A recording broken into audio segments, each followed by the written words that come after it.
When did I hear about the Alliance of Los Angeles Playwrights? That's a good question. You know, we mentioned Tom Misuraca earlier, and we happen to have done several shows where our plays were in the same show, and so I know Tom.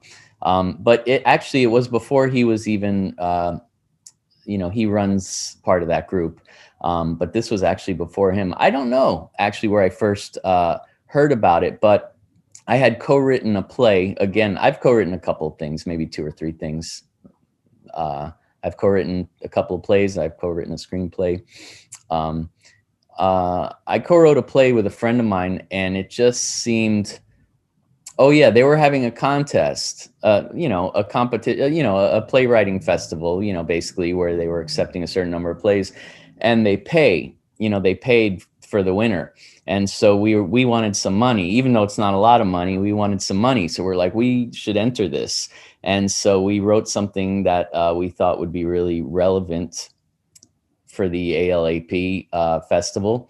And we actually didn't end up winning. So we made a couple of dollars. Definitely nothing that changed anyone's life, but it was a couple of dollars. It's nice to get paid anything, for your work. And then I joined, and I wouldn't say I'm the most active member, to be honest with you. I would say I've had my plays in a few of their readings, and it's always been a positive experience.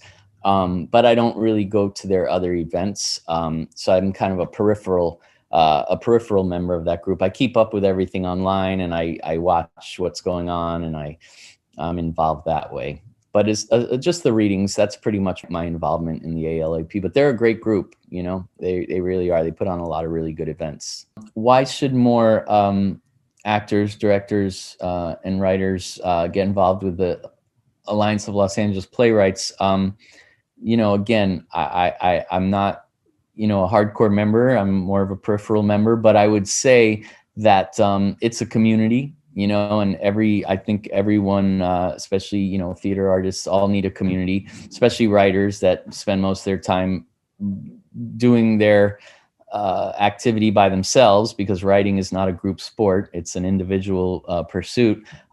It's always good to have a community to connect with. I also run a playwriting workshop, a small workshop.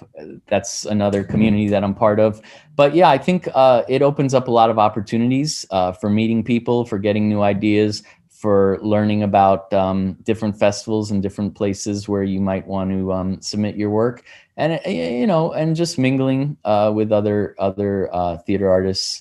But yeah, I think building a sense of community is always a good thing in any field.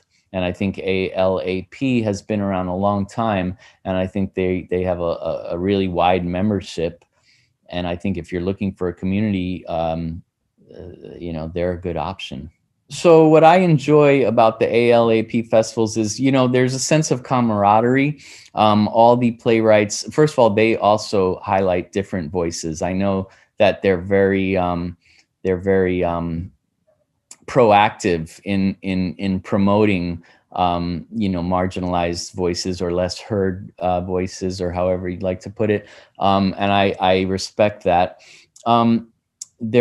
Their festivals and their events are always very friendly. The great atmosphere. Everybody is really nice, and they're always just a really positive experience.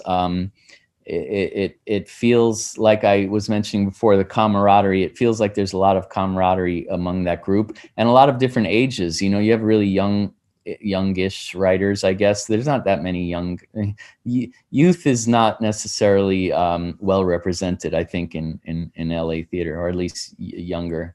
Theater tends to go older for some reason, but anyway, there are writers in there, like, for instance, that have had plays on Broadway like in the 50s and 60s, the 1950s and 1960s. And then there are playwrights who are brand new, so there's a diversity of ages, there's a diversity of voices, there's just a lot of diversity.